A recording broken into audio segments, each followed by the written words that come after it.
নমস্কাৰ। আজি আমি এটি ভিডিঅ' লৈ আহিছোঁ।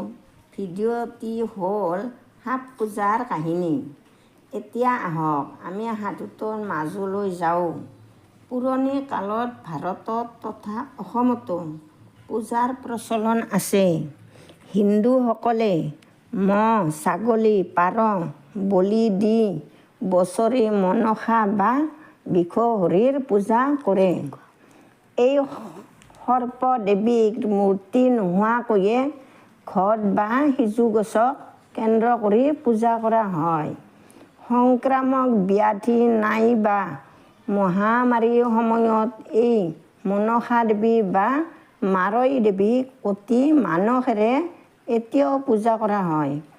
কোনো কোনো উপজাতিয়ে পূৰ্বপুৰুষেই পৰিয়ালৰ মংগলৰ অৰ্থে সাপ ৰূপে জন্ম লৈ ঘূৰি অহা বুলি বিশ্বাস কৰে। বিশেষকৈ মণিপুৰীসকলৰ মাজত এই বিশ্বাস প্ৰচলিত।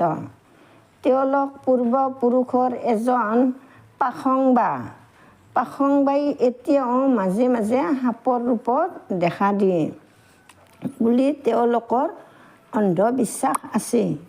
তেওঁলোকৰ ৰজা বহা সিংহাসনৰ তলত এটা খলপত পাখংবা নামে সৰ্প বাস কৰে। তেতিয়াহ'লে সেই ৰাজ সিংহাসনৰ তলত যিমান দিন থাকে সিমান দিন ৰজা নিৰাপদে থাকিব। এই একে জাতিৰ ভিতৰতে নংহা বা অজগৰৰ শিলামূৰ্তি হোৱা ৰজাৰ সৌভাগ্যৰ প্ৰতীক।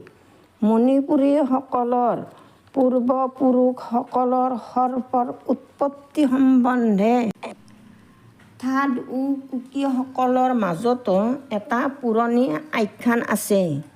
আখ্যানটো হ'ল লেংহুই বালুংমাইডেং নামৰ এজনী ছোৱালী ওচৰৰে গাঁৱত বাস কৰে। এটা ডাঙৰ সাপৰ প্ৰেমত পৰে।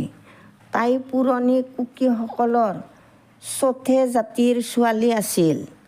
আন মানুহৰ আগত সাপটোৱে সৰ্প হৈয়ে দেখা দিয়ে, কিন্তু ছোৱালীজনীৰ আগত দেখা দিলে এজন ধুনীয়া ডেকাৰ ৰূপত।